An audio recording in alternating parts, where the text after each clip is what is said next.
Ce matin, après une belle nuit bien ensoleillée, plein d'étoiles, sans pluie, où on a mis nos bâches, ce qu'on doit faire, c'est qu'on doit déjà, dans un premier temps, marquer nos repères par rapport à nos chevrons. Donc ces repères, ils sont déjà faits en bas. On a fait plein de petits repères là, qui correspondent à l'axe de nos chevrons. On va faire la même chose au-dessus, parce qu'ils débordent sur le pan opposé. Donc on va monter de l'autre côté, et puis marquer nos chevrons au-dessus, pour pouvoir tirer une corde entre les deux chevrons qui correspondent, et puis voir où on va mettre nos 4-6, c'est-à-dire nos contrelates, qui vont faire office de fixation avec le chevron tout en dessous de toute notre isolation. Et puis qui serviront bien entendu à fixer ensuite nos lithos.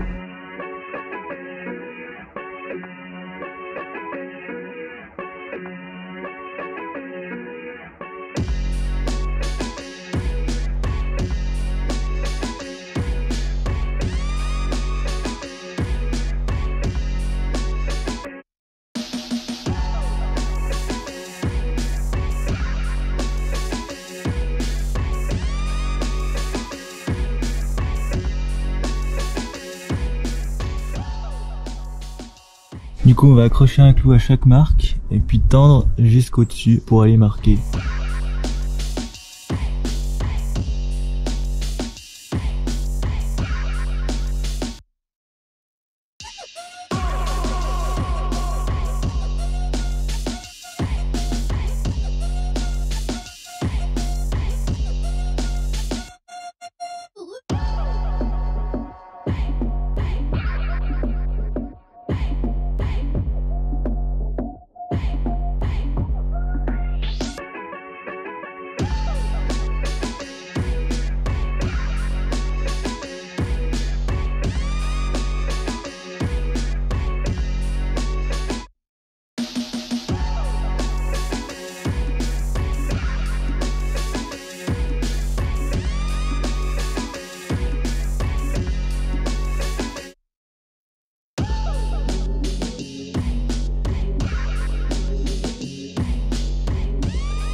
Bon bah voilà, on a fait tous nos petits repères par rapport à nos chevrons. Donc ça, c'est la marque de l'axe de nos chevrons. Donc dès qu'on va poser un 4-6, il faudra qu'on ne voit plus les marques au niveau de nos repères, juste au-dessus de notre 4-6, vu qu'il fait 4 mètres, pouvoir se régler en hauteur. Et puis ici, on se réglera par rapport à ça. Et puis après, on va se faire un petit guide, parce que nos vis, elles font quand même 33 cm de longueur. Et parce qu'il faut savoir qu'il faut les visser une à 30 degrés par rapport à la pente et l'autre à 120 degrés. En exagérant, il y en a une qui va partir comme ça, et l'autre qui va venir en opposition comme ça. Donc ça, c'est dans la notice pour le toit en sarking. C'est pas nous qui décidons, et nous on a acheté le nombre de vis qu'il fallait à peu près pour.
Hop, donc on a fixé tous nos petits 4-6, en tout cas sur la première partie du toit depuis le bas vers le haut. On les a calés un petit peu pour ceux pour lesquels il y avait un petit espace entre eux. Et puis notre bout de bois qui retenait notre isolation, donc avec différentes cales suivant les épaisseurs. Et on s'est assuré aussi pour notre gouttière de bien être à peu près à la verticale par rapport aux briques. Comme ça, quand on mettra nos pattes là, eh ben on verra pas nos 4-6 dépasser. Si on se mettait trop en retrait, nos pattes, elles auraient été un petit peu en porte-à-faux par rapport aux briques. Donc faut bien anticiper encore tout ça pour être impeccable. Donc là, la prochaine mission, ça va être de faire notre petit guide pour les vis et puis de visser tout ça cordialement dans le toit.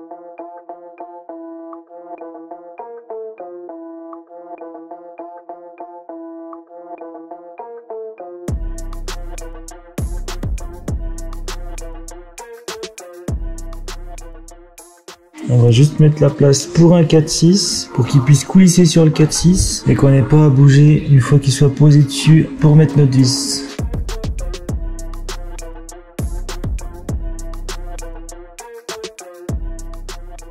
Voilà le petit tunnel pour accueillir le 4-6, on est vraiment impeccable, on a essayé, hop, c'est comme les trains à grande vitesse. Maintenant, pour que notre objet de vissage soit encore plus au top, on va faire un perçage parallèle à notre pente là, qui sera à peine plus gros que notre tête de vis. Voilà nos vis de 33 d'ailleurs. Comme ça, on va l'enfoncer dedans direct et puis on aura direct le bon angle. Et quand elle sera enfoncée, on enlèvera notre guide de l'espace là pour finir à la main avec le bon angle et puis qu'elle soit bien droite dans l'axe également.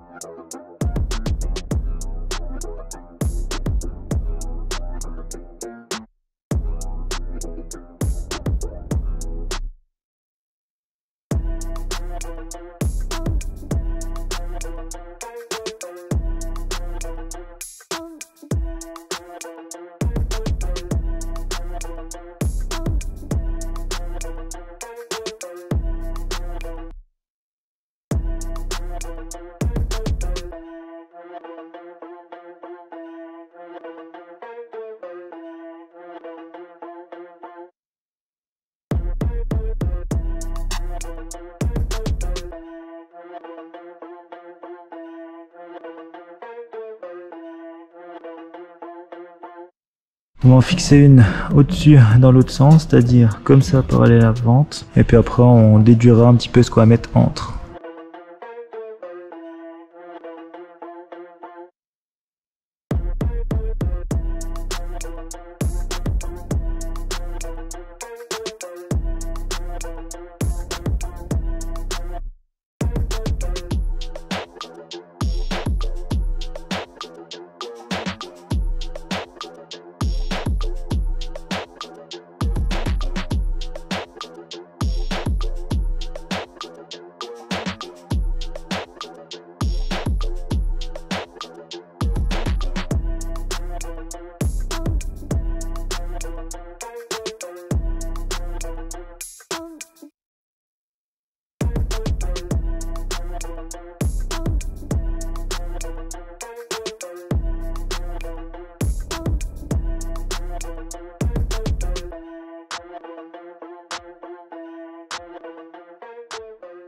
Petite journée, on va dire de récup parce qu'on a pas mal bossé quand même, mais on a l'impression qu'il n'y a rien de fait. Juste les premiers 4-6 qui ont été posés, donc les premières contrelates, et la deuxième partie demain matin avec la dernière bande d'isolation de laine de bois à poser au-dessus et à redéligner. Donc encore du gros boulot de fait, donc on se rejoint demain matin pour la suite de l'épisode parce que c'est pas terminé, hein.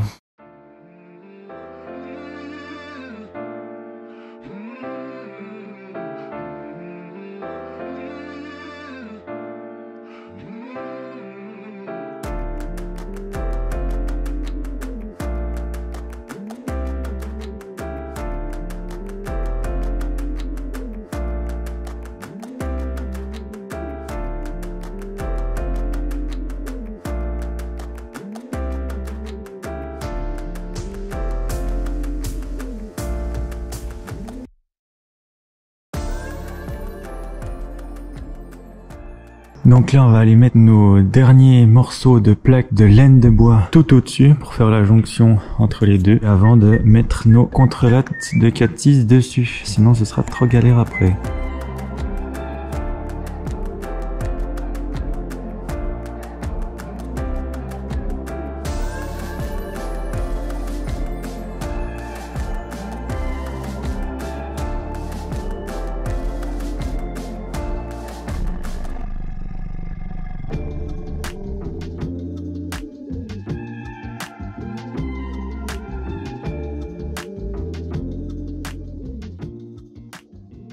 Maintenant, la mission, ça va être de prolonger nos 4-6 de là jusqu'à peu près à l'aplomb du faîtage qui se trouve dessous là, au niveau du papier. Donc pour ça, on a déjà pris les cotes, 3,25 en hauteur. Et on a déjà calculé où on doit tracer nos repères pour pouvoir positionner nos vis. Donc on va couper et tracer en bas et puis on les montera ensuite sur le toit pour tous les fixer. Ça nous gagnera du temps et puis comme ça, les litos, on n'aura pas besoin de les déplacer 39 fois d'affilée.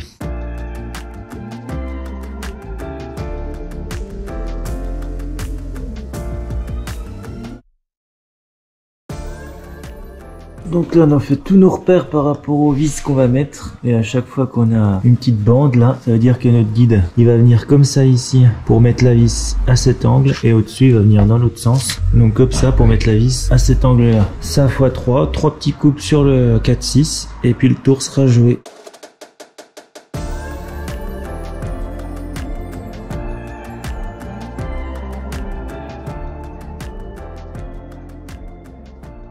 Bon voilà, on a mis l'ensemble de nos 4-6 en tout cas sur le toit. Ils sont fixés pour l'instant que sur la lignée du bas. Et ce qu'on peut voir, c'est qu'il y a un petit écart entre nos deux 4-6. On s'est un petit peu gouré par rapport à notre cote au-dessus de notre toit. Bah du coup, on les a poussés un peu en haut. Et puis si notre rang de lito il tombe pile dans l'axe où il n'y a pas de 4-6, et ben on mettra un petit bout de lito sur le champ pour pouvoir se fixer dessus. Tant pis pour nous, quand c'est pas mesuré, on s'adapte. Et on fait du bricolage.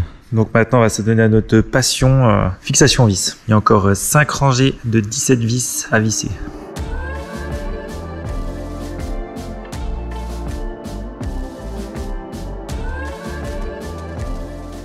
Voilà, on a notre base, les 4-6 du haut là-bas sont vissés en haut et en bas, donc ils sont bien alignés avec nos repères. On n'a plus qu'à refixer 4 rangs de vis pour que ce soit impeccable et que ça tienne du feu de Dieu.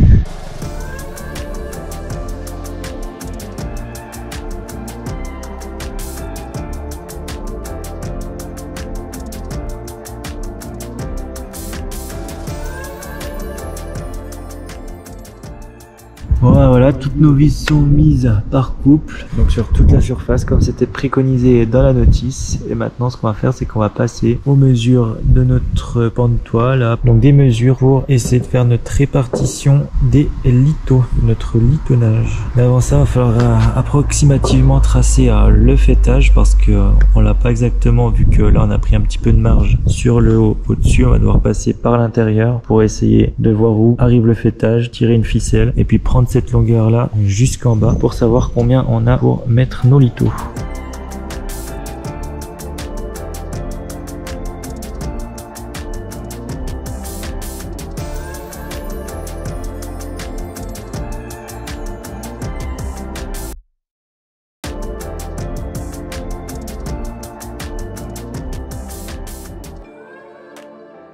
Donc ça c'est notre trait qui correspond au dessus de nos lattes juste avant le faîtage. Donc sur toute la longueur, conformément à la fiche technique des tuiles.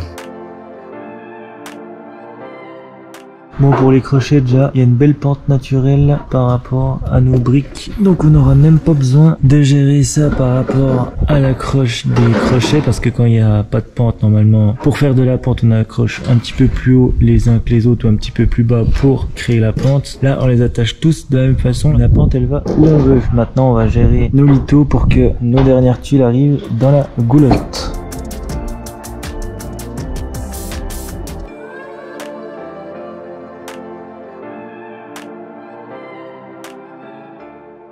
On a réglé notre dernière latte pour poser nos tuiles là, en s'ajustant avec notre tuile vite fait pour arriver à peu près à la moitié de notre pâte de gouttière là. Donc les mesures qui étaient sur la fiche technique, elles n'étaient pas forcément bonnes pour notre cas où il y a en plus les briques à prendre en compte. Donc on s'est ajusté au pifomètre comme on dit dans le jargon. Ce qu'on a fait, c'est qu'on a pris nos mesures ici et sur l'autre rampant. Donc 6,97 là-bas, 6,93 là. Ça nous donne deux cotes de Puro différentes. Et là, ce qu'on va faire, c'est qu'on va toutes les noter avant de mettre nos litos. Donc ça nous donne 36, 60 et quelques, et 2 mm de plus là-bas. Donc on va tout noter nos mesures sur la gauche, au milieu et ici. Et comme ça, on n'aura plus qu'à mettre nos litos au niveau des marques et de clouer en 2 spies pour terminer ce travail. Donc là, plus qu'à clouer nos litos. Et puis après, ce sera une échelle de toit. Ce sera un toit échelé. Et là, plus que la pose de tuiles après. Ça va plutôt vite ce bazar, hein. Beaucoup mieux qu'avec avec une pige finalement. On essaie différentes solutions et ça c'est la meilleure pour l'instant.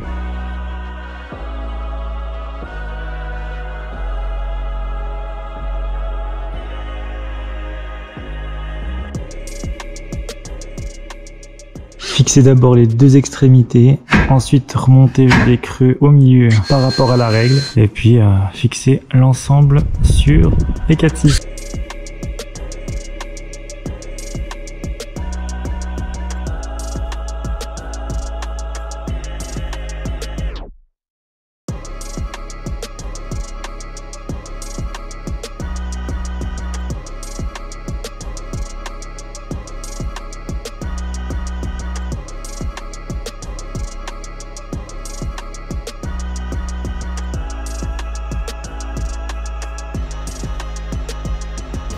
Première partie du toit litonné, ça va assez vite et c'est tout beau.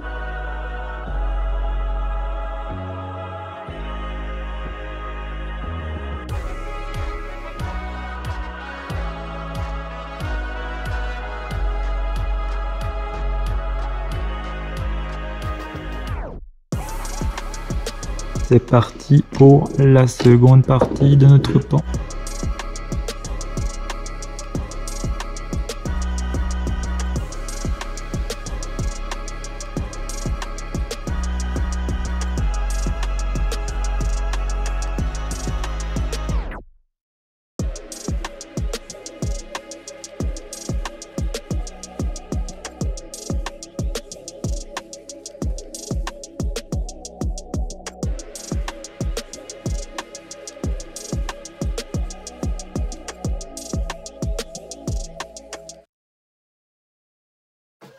Une belle ruche d'abeilles, toute jaune. Je suis sûr qu'on peut faire du miel là-dedans, dans ces belles cavités. Mais enfin, litonnage de terminé, donc là, il n'y a plus qu'à poser les tuiles et on sera tip top contre les intempéries. Allez, sur ce, je vous fais une grosse bise et je vous dis à bientôt pour le tuilage.